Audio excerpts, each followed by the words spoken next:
ಮರಣವೇ ಇರಲಿಲ್ಲ, ಅವನು ದೇವರೊಟ್ಟಿಗೆ ಹಂಗೆ ನಡೆದುಕೊಂಡು ಹೋದ ಅಂತ ಬರೆಯುತ್ತದೆ. The Bible clearly says because he walked with God faithfully, he was with God always. He was walking with God all the time. So when God took him, he just took him away without death. ಆತನು ದೇವರೊಟ್ಟಿಗೆ ಮಾತನಾಡಿದುಕೊಂಡ ನಡೆದುಕೊಂಡಿರುವಾಗಲೇ ಇಲ್ಲಿ ಸತ್ಯವೇದದಲ್ಲಿ ಹೇಳಲ್ಪಟ್ಟಿದೆ, ಅವರು ಹಂಗೆ ಅವರು ತೆಗೆದುಕೊಂಡರು, ಮರಣವನ್ನು ಕಾಣಲಿಲ್ಲ ಅಂತ ಬರೆಯಲ್ಪಟ್ಟಿದೆ. When you read this passage carefully, it never talks about Enoch was a very rich man. He was a very influential man. He helped a lot of people. It doesn't say that. ಸತ್ಯವೇದದಲ್ಲಿ ನೋಡೋದಾದ್ರೆ ಅದನ್ನು ಶ್ರೀಮಂತನು ಇಲ್ಲ ಯಾವುದೇ ಒಂದು ವ್ಯಕ್ತಿಯ ಕುರಿತಾಗಿ ಇಲ್ಲಿ ಬರೆಯಲ್ಪಟ್ಟಿಲ್ಲ. ಅವನು ದೇವರೊಟ್ಟಿಗೆ ಮಾತ್ರ ನಡೆದುಕೊಂಡಿದ್ದಾನೆ ಅಂತ ಬರೆಯಲ್ಪಟ್ಟಿದೆ. The only thing that is written is that he walked with God. ಒಂದೇ ಕಾರ್ಯದಲ್ಲಿ ಬರೆಯಲ್ಪಟ್ಟಿದೆ ಏನಂದ್ರೆ ಆತನು ದೇವರೊಟ್ಟಿಗೆ ನಡೆದುಕೊಂಡು ಹೋದ ಅಂತ. So it does not matter whether you are coming every week to church. ನಾವು ಪ್ರತಿಯೊಂದು ವಾರ ಇಲ್ಲಿ ಬರೋದಕ್ಕೋಸ್ಕರ ಏನೋ ಒಂದಿಲ್ಲ. Hey, wait, I'm not telling don't come and see. You should continue coming, but I'm not saying that is the only qualifying thing. ನಾನು ಹೇಳ್ತಾ ಇಲ್ಲ ನೀವು ಬರಬಾರದು ಅಂತ, ನೀವು ಬರಲೇಬೇಕು. ಆದ್ರೆ ಅದು ಒಂದು ಕಾರ್ಯ ಮಾತ್ರವಲ್ಲ. You might be a very good person. ತುಂಬಾ ಒಳ್ಳೆಯವರಾಗಿ ಇರಬಹುದು. You might be helping a lot of your neighbors. ನೀವು ಅನೇಕ ಜನರಿಗೆ ಸಹಾಯ ಮಾಡುತ್ತಿರಬಹುದು. But if you don't walk with God, ಆದ್ರೆ ನೀವು ದೇವರೊಟ್ಟಿಗೆ ನೀವು ನಡೆಯಲಿಲ್ಲ ಅಂದ್ರೆ you cannot be taken up with him. ದೇವರೊಟ್ಟಿಗೆ ನಾವು ಸಂಚರಿಸಲಿಕ್ಕೆ ಆಗೋದಿಲ್ಲ.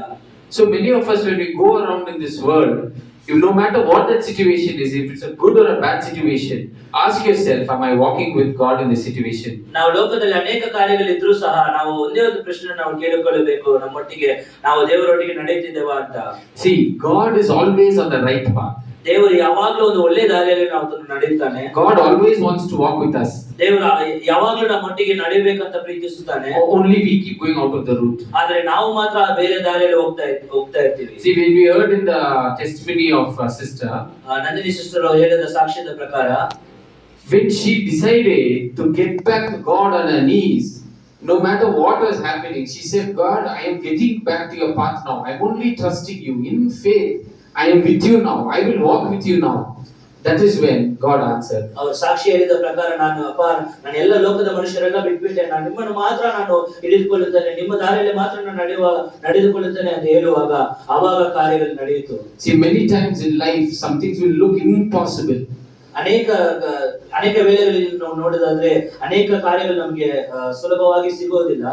It might look like no matter what you try hard, it is not going to happen. ಎಷ್ಟೋ ಒಂದು ಕಷ್ಟದಿಂದ ನಾವು ಹುಡುಕಿದ್ರು ಸಹ ಅದು ನಮಗೆ ದೊರಕುವುದಿಲ್ಲ. It might be a financial situation. ಅನೇಕ ಹಣದ ಕುರಿತಾಗಿ ಇರಬಹುದು. It might be a situation regarding the health. ನಮಗೆ ಆರೋಗ್ಯದ ಕುರಿತಾಗಿರಬಹುದು. It might be regarding your marriage. ನಮಗೆ ಮದುವೆದ ಒಂದು ಕುರಿತಾಗಿರಬಹುದು. The entire world will tell you it is impossible. ಎಲ್ಲ ಲೋಕದವರು ಎಲ್ಲರೂ ಹೇಳಬಹುದು ಅದು ನಿಮಗೆ ಆಗೋದಿಲ್ಲ ಅಂತ. You yourself will say it is impossible. ನಮಗೆ ಆ ಒಂದು ಮನಸ್ಸಿರಬಹುದು ಅದು ಆಗೋದಿಲ್ಲ. But God says, come back to me. ಆದ್ರೆ ದೇವರು ಹೇಳ್ತಾರೆ, ನನ್ನೊಟ್ಟಿಗೆ ಬನ್ನಿ ಅಂತ. Come hold me. ನನ್ನನ್ನು ಹಿಡಿದುಕೊಳ್ಳಿರಿ ಅಂತ ಹೇಳ್ತಾನೆ. Come to my presence. ನನ್ನ ಬಳಿಗೆ ಬನ್ನಿ ಅಂತ ಕೇಳುತ್ತಾನೆ. And it will all work for good. ಅದು ಎಲ್ಲವೂ ನಡೆಯುತ್ತದೆ ಅಂತ ದೇವರು ಹೇಳ್ತಾನೆ. So even in the neck of the moment, God will show up for you because you are there with him. ಯಾರು ಇಲ್ಲ ಅಂತ ಕೊನೆಯ ಒಂದು ಪರಿಸ್ಥಿತಿ ಕೂಡ ಇರಬಹುದು, ಆದ್ರೆ ದೇವರೊಟ್ಟಿಗೆ ನಾನು ನಡೆಯುವಾಗ ಎಲ್ಲವೂ ದೊರಕುತ್ತದೆ. Thirdly, we see that walking with God requires obedience. ಮೂರನೇದಾಗಿ ಆ ದೇವರೊಟ್ಟಿಗೆ ನಡೆಯುವ ಒಂದು ಕಾರ್ಯದಲ್ಲಿ ನೀವು ನೋಡೋದಾದ್ರೆ ನಮಗೆ ವಿಧೇಯತೆ ಇರಬೇಕು.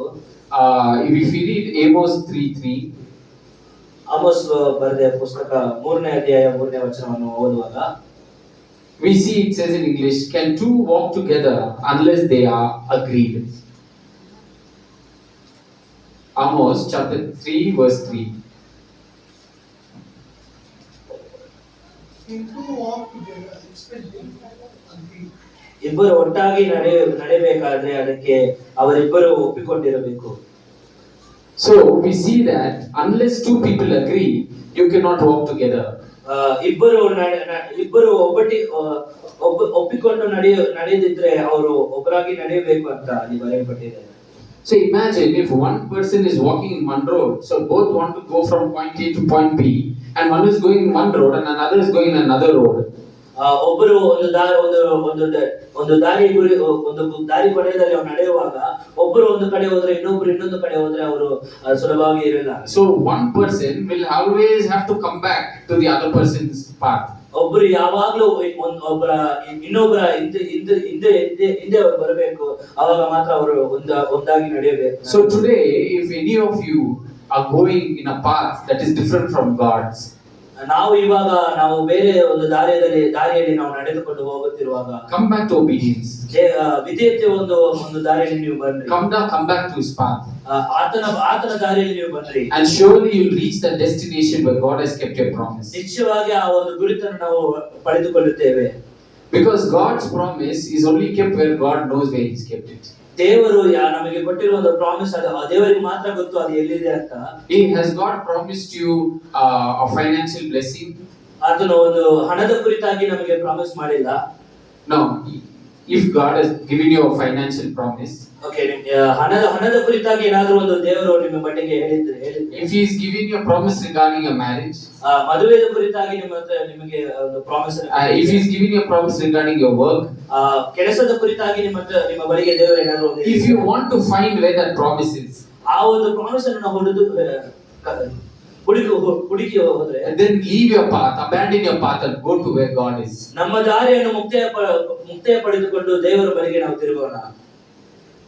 Fourthly, we see that walking with God means walking with God even through the difficult seasons. ನಾಲ್ಕನೇದಾಗಿ ನಾವು ಕಷ್ಟ ಕಾಲದಲ್ಲೂ ಕೂಡ ದೇವರ ಪಾದದಲ್ಲಿ ನಾವು ನಡೆಯಬೇಕು.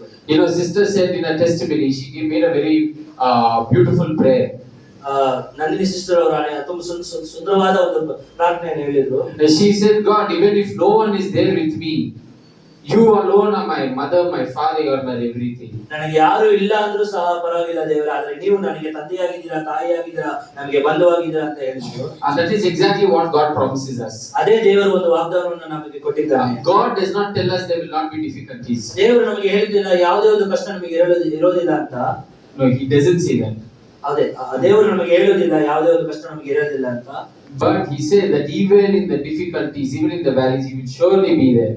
ಆ ಕಷ್ಟ ಕಾಲದಲ್ಲೂ ಸಹ ನಾನು ಒಟ್ಟಿಗೆ ಇದ್ದೀನಿ ಅಂತ ದೇವರು ನಮಗೆ ವಾಗ್ದಾನವನ್ನು ಕೊಟ್ಟಿದ್ದಾರೆ. One good example, a testimony actually from our own church. As you all know, our church is going through some problem. ನಿಮಗೆಲ್ಲರಿಗೂ ತಿಳಿಯೋದ್ರ ಪ್ರಕಾರ ನಮ್ಮ ಸಭೆ ಒಂದು ಕಷ್ಟ ಕಾಲದಲ್ಲಿ ಹೋಗುತ್ತಾ ಇದೆ. One of the neighbors is giving too much disturbance and trouble to the church. ನಮ್ಮ ಪಕ್ಕದಲ್ಲಿರುವ ಒಬ್ಬ ಸಹೋದರರು ನೋಡೋದಾದ್ರೆ ತುಂಬಾ ಒಂದು ಕಷ್ಟವನ್ನು ಕೊಡ್ತಾ ಇದ್ದಾರೆ. The church has been struggling with that for years. ಅನೇಕ ವರ್ಷದಿಂದ ಅದು ಹೋರಾಟದಲ್ಲಿ ನಡೀತಾ ಇದೆ. But yesterday there was a official was supposed to come to the church and take some action. ನಿನ್ನೆ ನೋಡೋದಾದ್ರೆ ಅಧಿಕಾರದಲ್ಲಿ ಇರುವವರು ಅವರು ನಮ್ಮ ಸಭೆಗೆ ಬಂದು ಏನೋ ಒಂದು ಇನ್ಸ್ಪೆಕ್ಷನ್ ನಡಿಬೇಕಂತ ಹೇಳ್ತಾ ಇದ್ರು. But the beauty is that person never came. ಆದ್ರೆ ಒಂದು ಸುಂದರವಾದ ಒಂದು ಕಾರ್ಯ ಏನಂದ್ರೆ ಅವರು ಬಂದೇ ಇಲ್ಲ. ಅವರು I believe it is for the simple reason that there were people who were praying on their knees. ನಾನು ನಂಬುತ್ತೇನೆ ಯಾರೆಲ್ಲ ಪ್ರಾರ್ಥನೆ ಮಾಡಿದ್ರು ಅವರಿಗೋಸ್ಕರ ದೇವರು ಆ ಪ್ರಾರ್ಥನೆಯನ್ನು ಉತ್ತರವನ್ನು ಕೊಟ್ಟಿದ್ದಾನೆ. Yes, when God's protection is there, He listens to us. ದೇವರ ಸಹಾಯ ನಮ್ಮೊಟ್ಟಿಗೆ ಇರುವಾಗ ಆತನ ಪ್ರಾರ್ಥನೆಯನ್ನು ಕೇಳುತ್ತಾರೆ. No work of the enemy shall prevail against His people. ಯಾವ ಒಂದು ಶೈತಾನದ ಒಂದು ಕಾರ್ಯಗಳು ಅಲ್ಲಿ ನಡೆಯುವುದಿಲ್ಲ. The devil is very hard working. ಶೈತಾನನು ತುಂಬಾ ಒಂದು ಕಾರ್ಯಸಮರ್ಥನಾಗಿರ್ತಾನೆ. He might be very calculative. ಆತನು ತುಂಬಾ ಒಂದು ಯೋಚನೆ ಮಾಡುವಂತ ವ್ಯಕ್ತಿಯಾಗಿದ್ದಾನೆ. He might seem very powerful. ಆತನು ತುಂಬಾ ಬಲಶಾಲಿಯಾಗಿ ಇರ್ತಾನೆ. But no one is more powerful than our God. ಆದ್ರೆ ದೇವರ ಮುಂಚೆ ಯಾರು ಬಲಶಾಲಿ ಇಲ್ಲ. How many of you believe that? ಎಷ್ಟೋ ಜನ ನಂಬ್ತೀರಾ ಅದನ್ನ? Yes, the devil will come with you against you with all his force. ಹೌದು, ಶೈತಾನ ಎಲ್ಲ ಒಂದು ಬಲದಿಂದ ನಿಮ್ಮೊಟ್ಟಿಗೆ ಬರಬಹುದು. You might not have an answer. ನಿಮಗೆ ಉತ್ತರ ಇರೋದಿಲ್ಲ. He will try to pull you down. ನಿಮ್ಮನ್ನು ಕೆಳಗಡೆ ಅವನು ತಳ್ಳುತ್ತಾನೆ. Just as you're trying to go up, just as you're trying to go to the next step, he will pull you down. ನಾವು ಈಗಲೇ ನಾವು ಮೇಲಕ್ಕೆ ಎತ್ತುತ್ತಾ ಇರ್ತೀವಿ, ಆದ್ರೆ ಆತನು ತಳ್ಳುತ್ತಾನೆ ನಮ್ಮನ್ನು. Oh, but God will not leave you. ಆದ್ರೆ ದೇವರು ನಮ್ಮನ್ನು ಬಿಡೋದಿಲ್ಲ. Because when you're walking with him, ನಾವು ಆತನೊಟ್ಟಿಗೆ ನಡೆಯುವಾಗ not only are you holding his hand, ನಾವು ಮಾತ್ರ ಆತನ ಕರವನ್ನು ಹಿಡಿದು, but he is holding your hand. ದೇವರು ನಮ್ಮ ಕರವನ್ನು and he is holding you close. ನಮ್ಮೊಟ್ಟಿಗೆ He will not let you out of sight. ಆತನ ಬಳಿಯಿಂದ ನಮ್ಮನ್ನು He will not let any arrow touch you. ಯಾವುದೇ ಒಂದು ಆರೋ ನಮ್ಮೊಟ್ಟಿಗೆ ಬರದಂತೆ ಮಾಡುತ್ತಾನೆ. That is why the Bible says, walk by faith and not by sight. ವಿಶ್ವಾಸದಿಂದ ನಡೆಯಬೇಕಂತ ವೇದವಾಕ್ಯ ಹೇಳುತ್ತದೆ. Don't believe the things that you see. ನಾವು ಯಾವ ಕಾರ್ಯಗಳನ್ನು ನಾವು ನೋಡುತ್ತೇವೆ ಅದನ್ನು ನಂಬಬೇಡ್ರಿ. Look at God and trust him alone. ದೇವರನ್ನು ಮಾತ್ರ ನಂಬಿ ವಿಶ್ವಾಸ ಪಡಿರಿ. And the last thing is, the way to walk with God is not in the flesh. ಕೊನೆಯದಾಗಿ ನಾವು ಮಾಂಸ ಪ್ರಕಾರವಾಗಿ ನಾವು ದೇವರನ್ನು ಹುಡುಕಬಾರದು. The way to walk with God is in the Spirit. ನಾವು ಪರಿಶುದ್ಧಾತ್ಮ ತುಂಬಿಕೊಂಡು ನಾವು ಆತನನ್ನು ಹುಡುಕಬೇಕು. Because God is a Spirit. ಯಾಕಂದ್ರೆ ದೇವರು ಪರಿಶುದ್ಧ ಉಳ್ಳವರಾಗಿದ್ದಾನೆ. See, it is very, we are such people that when we look at other people who are also of flesh, it is easy to believe them.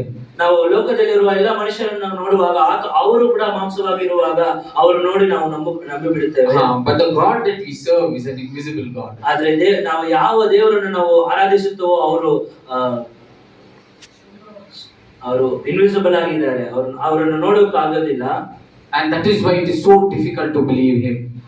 ಆದುದರಿಂದ ಆತನ ನಂಬುವುದು ಒಂದು ಕಠಿಣವಾದ ಒಂದು ಕಾರ್ಯವಾಗಿದೆ. But if you really want to build your faith and believe him, ಆದ್ರೆ ನಾವು ತುಂಬಾ ವಿಶ್ವಾಸದಿಂದ ಅದನ್ನು ನಂಬುವಾಗ, if you want to believe him, ನೀವು ಆತನನ್ನು ನಂಬಬೇಕಂದ್ರೆ you need to just hear and listen and read his word. ನಾವು ಆತನ ವೇದವಾಕ್ಯವನ್ನು ಓದಿ ಅದರ ಪ್ರಕಾರ ನಾವು ನಡೆಯಬೇಕು. Because this word will not only speak to your mind. ಈ ವಾಕ್ಯಗಳು ನಮ್ಮ ಯೋಚನೆಯಲ್ಲಿ ಅದು ಮಾತನಾಡೋದು ಮಾತ್ರ ಅಲ್ಲ. This word will speak to your spirit.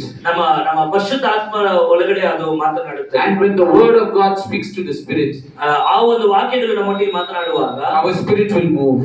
ನಮ್ಮ ಒಂದು ಸ್ಪಿರಿಟ್ ಅದು ನಡೆಯುತ್ತದೆ. And when we move in the spirit, we easily find God. ನಾವು ಆ ಒಂದು ಸ್ಪಿರಿಟ್ ಇಂದ ನಾವು ನಡೆಯುವಾಗ ದೇವರೊಟ್ಟಿಗೆ ನಾವು ಸಂಚರಿಸಬಹುದು. See, all the things of this world is temporary. ಎಲ್ಲ ಈ ಒಂದು ಲೋಕದ ಎಲ್ಲ ಒಂದು ಕಾರ್ಯಗಳು ಅದು ಒಂದು ಟೆಂಪರರಿ ಆದ ಒಂದು ಕಾರ್ಯ ಆಗಿದೆ. But the spirit God has given you and me is eternal. ಆದರೆ ನಮ್ಮೊಟ್ಟಿಗೆ ದೇವರು ಕೊಡುವ ಪರಿಶುದ್ಧ ಆತ್ಮನು ಅದು ನಿರಂತರವಾದ ಒಂದು ಕಾರ್ಯ. So at this time, let us make a decision to walk with him. ಈ ಒಂದು ವೇಳೆಯಲ್ಲಿ ನಾವು ಒಂದು ತೀರ್ಮಾನವನ್ನು ತೆಗೆದುಕೊಳ್ಳೋಣ. And every time we come across a problem, let us ask ourselves only one question. ನಾವು ಯಾವಾಗಲೂ ದೇವರೊಟ್ಟಿಗೆ ಬರುವಾಗ ಒಂದೇ ಒಂದು ಪ್ರಶ್ನೆಯನ್ನು ಮಾತ್ರ ನಾವು Am I still walking with God? ನಾವು ದೇವರೊಟ್ಟಿಗೆ ನಡೆಯುತ್ತಾ ಇದ್ದಾನೆ. Can I hear his footsteps? ನಾವು ಆತನ ನಡೆಯುವ ಒಂದು ಶಬ್ದವನ್ನು ನಾವು ಕೇಳೋಣ. Can I feel his hand on my life? ಆತನ ಒಂದು ಕರವನ್ನು ನಮ್ಮ ಜೀವನದಲ್ಲಿ ಹೇಳೋಣ. And if you know your God is with you, ನಮಗೆ ಗೊತ್ತಾದ್ರೆ ದೇವರು ನಮ್ಮೊಟ್ಟಿಗೆ ಇದ್ದಾನೆ ಅಂತ, you will overcome everything of this world. ಎಲ್ಲ ಒಂದು ಕಾರ್ಯಗಳಿಂದ ನಾವು ಸುಲಭವಾಗಿ ನಾವು ಜಯಿಸಬಹುದು. Let's look to God in prayer. ನಮ್ಮ ದೇವರ ಬಳಿಗೆ ನಾವು ಪ್ರಾರ್ಥನೆ ಮಾಡೋಣ.